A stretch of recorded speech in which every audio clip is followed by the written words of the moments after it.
Hello students, we are learning complex numbers and quadratic equations. Almost we completed the chapter. We had to solve miscellaneous exercise alone. So before we get into miscellaneous exercise, I wish to recall what are all the things we learnt in this chapter so that it will be easy for you to solve the exercise. So to start with, we have learnt what is I square. I square is -1, and any complex number we will denote it by z, which is of the form a plus ib. Every complex number will have two parts, real part and the imaginary part. Real part we will denote it as re of z, imaginary part we will denote it as im of z, and a is the real part and the coefficient accompanying I is called the imaginary part. And we have seen how to add two complex numbers, how to subtract, how to multiply. Addition, subtraction is like mere algebra, adding like terms, right? Then when it comes to multiplication, it's like term by term multiplication, and when it is I into I, it will become I square. The value of I square is -1. And how to reciprocate a complex number, we have to multiply and divide by its conjugate. What is meant by conjugate? The complex number which differs only in the sign of the imaginary part, not in the real part. If the real part is minus, it will remain minus only. There will be only change in its conjugate, imaginary part. That is called the conjugate of the given complex number. Then we have learnt what is powers of I. What will happen if we repeatedly apply or multiply I. I cube means it can be written as I square into I, because we know the value of I square only. So whatever the power of I is, try to express it in the form of I square so that we can find its value, right? So I powers is going to end up with either I or -I, 1 or -1. Only these four values we will get. Whatever the powers of I is going to be, even it is going to be negative power. If it's negative power, how will find the value? By multiplying and dividing it by I, right? So whatever the powers are, powers of I are going to be, we will end up with answers I -1, -I or 1. I minus I, 1 or -1. Only these four values we will get. Then we have learned how to find the square root of a negative real number, because when we have negative real number inside the square root, we will say it is not a real number. So far we didn't find the square root of that, but still right now what we can do, this -1 can be replaced by I square. So when you take it outside of the root, it will become just I, right? And all the basic algebraic identities are true for complex numbers as well. Then we have solved few problems based on all these things. Then we have learned what is meant by modulus of a complex number. What is modulus? Square root of a square plus b square, right? Which means real part square plus imaginary part square. So modulus of square will be a square plus b square. When it is simply modulus, it will have square root, don't forget. Conjugate I told you already, and inverse also you have to multiply and divide by its conjugate. From this we have derived a result that inverse is nothing but z bar divided by modulus of z square. Z bar is its conjugate, right? So z bar divided by modulus of z square. And we have seen few results also. When it comes to conjugate, the product, addition, subtraction and quotient, for everything the whole conjugate can be splitted. And for modulus, it is true for multiplication and division, right? After this, again we have solved a few problems. Then we have learnt what is meant by Argand plane and polar representation of a complex number. Argand plane means what? Any complex number which is expressed in the xy plane is called a Argand plane. We will assume the real part and imaginary part as a coordinates of a point, x and y coordinate, right? Then what is polar representation? R comma theta, where R is the modulus of z and theta is the angle which OP makes with the positive direction of x-axis. So what is a polar representation? Z is equals to R into cos theta plus I sin theta. Theta is the argument of z or amplitude of z. And I told you how to find the theta of a complex number. If it lies in the first quadrant, we will take the theta as alpha. If it lies in the second quadrant, it is pi minus alpha. But when it comes to third and fourth quadrant, this will become alpha minus pi and this will become minus alpha, because the range of theta is going to be minus pi to pi. This is called a principal argument. Unless and until it is mentioned in the question, you have to take the range as minus pi to pi only. So you have to find the values in this format only. Alright. Then again we have solved problems how to find the modulus and the argument. Then at last we have solved problems on quadratic equations. Again till last year we have stopped with the real roots only. So since we have learned what is a complex number, now we are going to extend it to find the complex roots as well.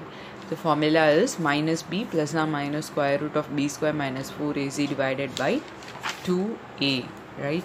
So all these things we have learnt in complex numbers. So with all these ideas, we are going to solve the miscellaneous exercise now, right? Now let us see how can we solve the first problem. Evaluate I power 18 plus 1 by I the whole power 25 the whole cube. Okay. So as I told you, whenever you have I power some bigger number, try to express it in the powers of I square. So because we know only the value for I square. So how can we write I power 18 now? I square the whole power 9, because 2 9s are 18, plus 1 by I the whole power 25 is nothing but 1 by 25 divided by I power 25. Now I power 25 can be written as I square the whole power 12 I can write, because 12 2s are 24. 25 is not a multiple of 2, right? So which cannot be written directly. So 12 2s are 24 plus into I power 1, right? Then only we will get I power 2 12s are 24 into I power 1. 24 plus 1 we will get 25. Remember, it's multiplication, not plus.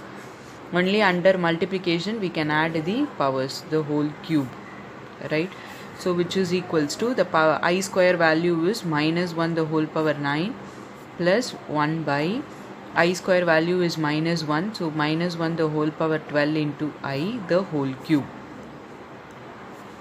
So which is equals to minus 1 power 9, odd power. So it will become minus 1 only. So minus 1 plus 1 divided by, what will happen is minus 1 the whole power 12. It is even power. So minus 1, if you multiply 12 times, it will become plus 1. 1 into I is I, the whole cube. Now again we have I in the denominator. So let us eradicate or remove I, eliminate I by multiplying, dividing it by I. So this will become 1 by I into I divided by I the whole cube. Don't forget this whole cube. So which is equal to minus 1 plus numerator it will become I and denominator it will become I square the whole cube. So which is equals to minus 1. I square is minus 1, right? So this will become minus I the whole cube. Hope you understood how I got this minus I. Denominator is minus 1. I divided by minus 1 is nothing but minus I. Now it is of the form a minus b the whole cube. What is a minus b the whole cube? A cube minus b cube minus 3ab into a minus b, or else a cube minus b cube minus 3a square b plus 3ab square, right? This identity only we are going to apply. What is the value of a here? Minus 1. What is the value of b? Not minus I, it's just I, because we are applying a minus b identity. This I have told while solving problems in the previous exercise as well. Kindly remember, whenever you are using an identity, kindly compare your question with the identity, and wherever there is a sign change, in that place only you should take along with the sign. If the identity and the question have the same sign, you should take only the values. See, here a is positive, but here we have negative. So the value of a will be minus 1. But here b is negative, here also b is negative. So just take the value of b as only the value without the sign. So a is minus 1, b is I. Many people will make mistake with this. Kindly Be conscious when you are doing this. So this is equals to, substitute in the identity, a cube minus 1 the whole cube minus b cube I cube minus 3 into a square minus 1 the whole square into b value plus 3 into a minus 1 b square is I square, which is equals to minus 1. If you cube it, it will become minus 1 minus I cube. Then minus 1, if you square it, it will become plus 1. So 3 into I is 3I. Then I square, it will become minus 1, right?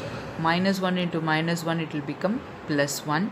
So plus 1 into 3 is plus 3. So which is equals to, what is I cube? I cube can be written as I square into I minus 3I plus 3. So minus 1. What is minus I square? I square is minus 1. Already one minus is there. So minus into minus, it will become plus 1. Right? So plus 1 into I is plus I minus 3I plus 3. If you are unable to do it directly, do it in your rough column. 3 minus 1 is 2. I minus 3I is minus 2I. So 2 minus 2I is the answer for the given question, or else you can take 2 as common, so it will become 1 minus I. 2 into 1 minus I is the answer for the given question. So hope you understood. Whenever you have a question like this, don't get panic, just keep on finding the values of I by writing it in powers of I square, right? Then expand using identity. That's it. Now let us see how can we solve our second question. For any two complex numbers z1 and z2, prove that real part of z1 z2 is equals to real part of z1 into real part of z2 minus imaginary part of z1 into imaginary part of z2. So first let us assume our two complex numbers. Let z1 is equal to, you can take it in a1 b1 or x1 y1. So a1 plus I b1 and z2 is equals to a2 plus I b2. Now we need to find what is our z1 z2. Then only we can find what is the real part of z1 z2. So what is z1 z2? a1 plus I b1 into a2 plus I b2. Now we will multiply term by term, right? So a1 a2 plus I a1 b2. Hope you understood. I am multiplying term by term. After this we need to multiply this and this. So plus I into b1 into a2. So a2 b1 plus I into I is I square b1 b2. Right? So this is a1 a2 plus, if we take I as common, we will get a1 b2 plus a2 b1 minus I square is minus 1 b1 b2. Right? So write the real parts together. So it will become a1 a2 minus b1 b2 plus I into a1 b2 plus a2 b1. Right? Now we have got our real part separately and imaginary part separately. Which is our real part? The numbers which is independent of our I, and this is our imaginary part. This is our z1 z2. But we are interested in real part of z1 z2. What is real part of z1 z2? Which is nothing but a1 a2 minus b1 b2. This is the real part of z1 z2, and this is our imaginary part, right? This is your real part and this is your imaginary part. So what is real part of z1 z2? Which is nothing but a1 a2 minus b1 b2. But what is a1? a1 is a real part of z1 into a2 is real part of z2 minus b1 is imaginary part of z1 into imaginary part of z2. That's we proved our result, right? Hence proved. Yes, this is a simple problem. Hope you understood. Let us move on to the next question. Next question is, reduce a number to the standard form. Hope you can do this problem by your own. What is meant by standard form? You need to express it in the a plus ib format. They have given you a complex number. So what you should do, this is simple calculation only. You have to take the LCM for this thing first and reduce it, and then multiply both the numerators, multiply both the denominators, and try to express it in the form of a plus ib. So try this problem. I'm not interested in doing it because I don't want to spoon feed you. So try this problem. If you don't get it, ask me, I'll solve and show you. Let us move on to the next question now. If x minus iy is square root of a minus ib divided by c minus id, prove that x square plus y square the whole square equals to a square plus b square divided by c square plus d square. This is also mere calculation. Now let us see how can we solve this. Now let us see how can we solve this problem. X minus iy equals to square root of a minus ib divided by c minus id. As usual, what we will do, we will try to remove the imaginary part by multiplying and dividing by its conjugate. Since it is inside square root only we should do. So c plus id divided by c plus id, alright, which is equals to numerator. What we will get, term by term you need to multiply. So AC plus I into AD minus I into BC, minus into plus, it will become minus, but anyhow we will get I square, right? I square is minus 1, minus into minus, it will become plus BD. Hope you understood. By this time you should know how to do this, right? I square will become minus 1, minus 1 into minus 1, it will become plus BD, divided by denominator is a plus b into a minus b identity. So a square minus b square. Again, when it comes to minus b square, I square will become minus, minus into minus, it will become plus d square. So which is equals to square root of AC plus BD plus I into AD minus BC.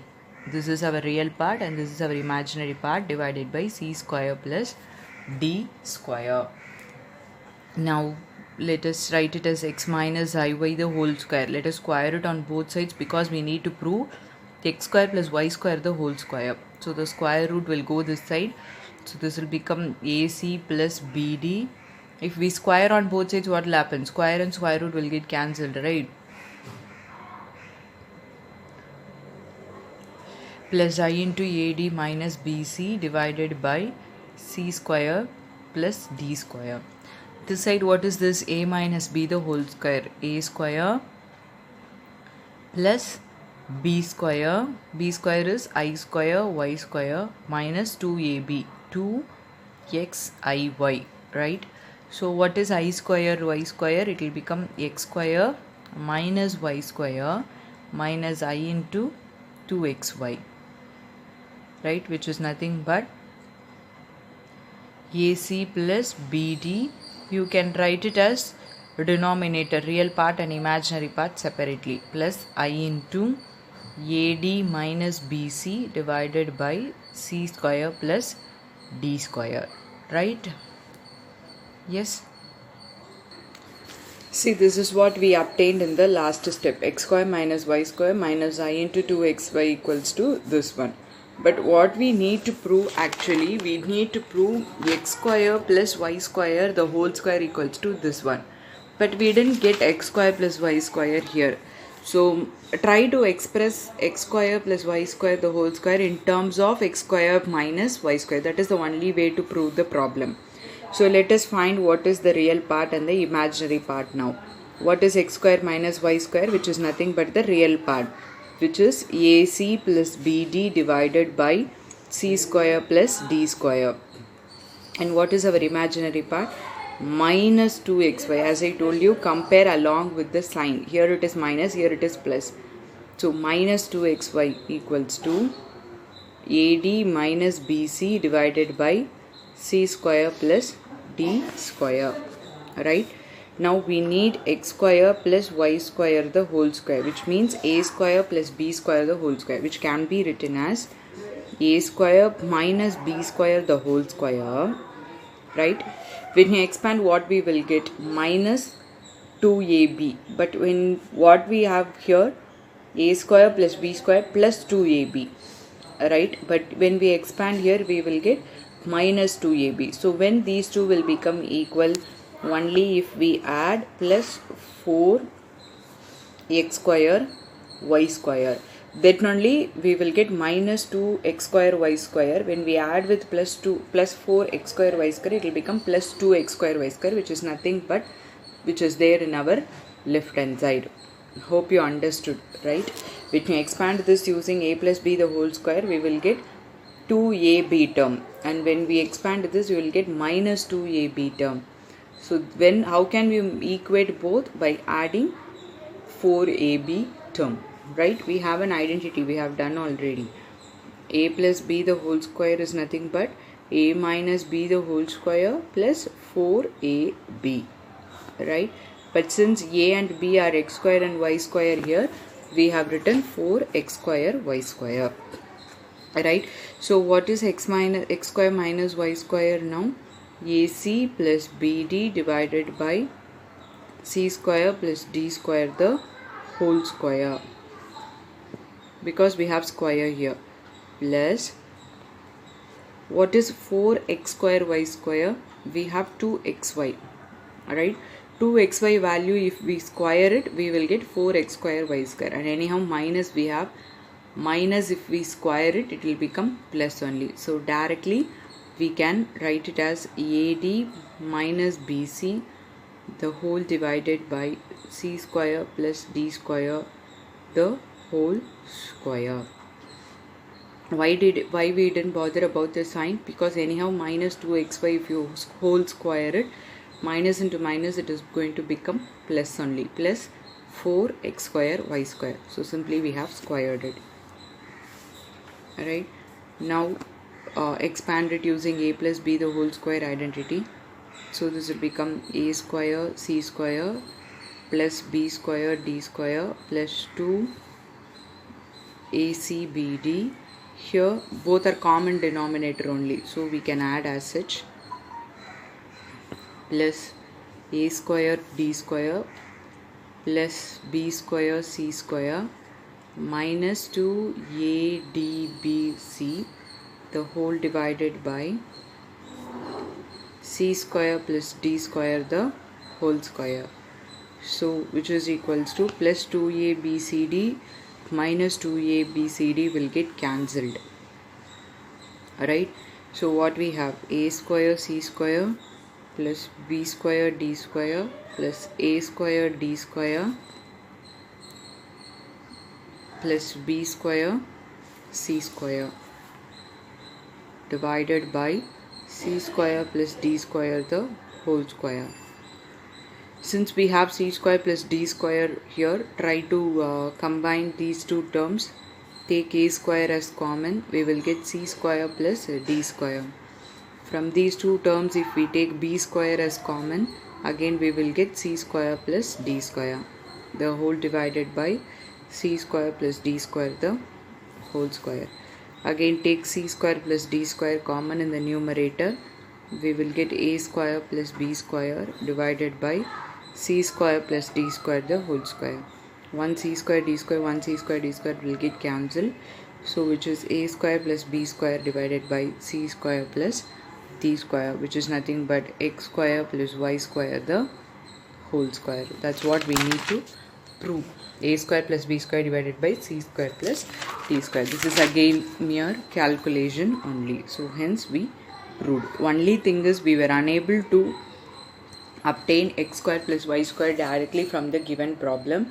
So what we did, we expressed x square plus y square in terms of the things what we have, which is a minus b the whole square plus 4ab. Then we have expanded using a basic algebraic identity, right? Hope you understood. The next question is to convert it into polar form. They didn't give you directly in the form of a plus ib. They have given it in this format. What we have to do, we have to express it in the standard form, and then we have to express it, convert it into polar form, right? So as usual, what we will do, first expand. If the denominator is just 2 minus I, we can directly multiply and divide it by its conjugate to bring it in the form of a plus ib. But here denominator have whole square. So expand it using a minus b, the whole square identity. A square plus b square minus 2ab, right? So what will happen? I square value is minus 1. Then it will become 3 minus 4i. After this, what we have to do? We have to multiply and divide by its conjugate. So 3 plus 4i. Then again multiply the numerator term by term. 3 plus 4i plus 7 into 3, 21i. I square we will get. So I have written minus 7 4s are 28. Alright. So add all the real terms, add all the imaginary parts. So if we add, we got 25 everywhere. So we have reduced it by taking 25 as our common. So we ended up with minus 1 plus I. Alright, now we arrived at the standard form. Once we expressed it in the standard form, we can very well express it in the polar form. X is equals to minus 1, Y value is 1 because it is just I. First we need to find what is our R. To express in polar form, what is polar form? R cos theta plus I into R sin theta, right? So we need to find what is our R and theta. R is modulus of Z. So square root of x square plus y square, square root of minus 1 square plus 1 square, which is root 2. How we will find our theta? Cos theta is x by r, sin theta is y by r. We got minus 1 by root 2 and here plus 1 by root 2. Now if you see cos is negative, sin is positive, so it will lie in the second quadrant. When it lie in the second quadrant, we will express theta as pi minus alpha. Alpha here is pi by 4 because cos value is 1 by root 2, sin value is also 1 by root 2. So for 45 degree only both will become 1 by root 2. Since alpha lies in the second quadrant, we have expressed it as pi minus pi by 4, which is nothing but 3 pi by 4. So once we know what is our r and theta, we can very well express r into cos theta plus I sin theta. That's it. So instead of giving it directly in the form of a plus ib, you have to bring it to the form of a plus ib and then you have to find what is your r and theta. Then express it in the form of a plus, r into cos theta plus I sin theta. Alright. Hope you can do this by your own. Now let us see how can we solve our 10th problem. Z1, Z2 they have given you. They asked you to find modulus of Z1 plus Z2 plus 1 divided by Z1 minus Z2 plus 1. Right. First let us find what is this. Then we can find what is a modulus of the given question. Modulus means what we have to do. We have to find the square root of real part square plus imaginary part square. So first let us find what is this. So substitute the values for Z1, Z2. So 2 minus I plus 1 plus I plus 1 divided by 2 minus I minus of Z2, 1 plus I plus 1. So simplify it. We got 4 by 2 minus 2I. Take 2 as common. The denominator we got 1 minus I. 2 times I have cancelled it. So 2 divided by 1 minus I. Again, where we were not interested in having imaginary part in the denominator. So multiply and divide by its conjugate.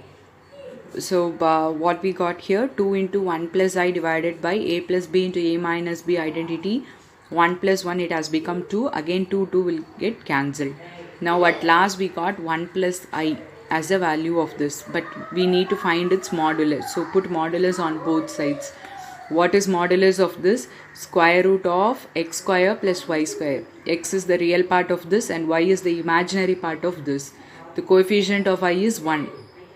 Some people will make mistake. They will write I only here. Whenever we are talking about imaginary part, you should not write I there. We have to write only the coefficient of I. The values which is accompanying I. Here that is 1 only. So 1 square plus 1 square is 1 plus 1, which is nothing but root 2. Thus we found the value of the given question. Alright.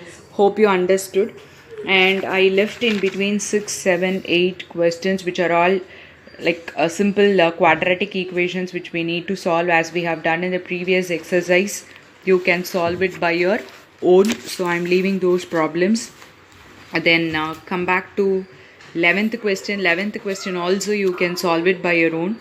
They asked you to find what is a square plus b square. They have given you what is a plus ib, right? But numerator is a plus b the whole square form. So expand it. Try to express this question sorry, in the form of a plus ib, standard form, real part plus I into the imaginary part, so that you can come to know what is your a and what is your b. Once you know the value of a and b, you can find what is a square plus b square and try to arrive this answer as we did our fourth question. There we didn't arrive at x square plus y square, so we have used our identity and all. Here no need of all those things. Express this in the form of a plus ib, find what is your a, what is your b, and find a square plus b square, the value of a the whole square plus the value of b the whole square. Try solving this. If you don't get it, tell me, I'll explain you again. And 13th problem also you can do it by your own. They asked you to find the modulus and the argument. This is similar to the problem which we did fifth one. They asked you to express it in the polar form. So after finding the modulus and argument, we have expressed it in the polar form. Here they have just asked you to find modulus and argument. So no need to express it in the polar form. It is enough if you find what is your r and theta. Alright. So with this, let us wind up today's class. I'll give you the homework problems now. Do these problems as homework and post it in the group without fail. Do the work then and there. Don't postpone your work. And if you have any doubts, ask me. Thank you, students.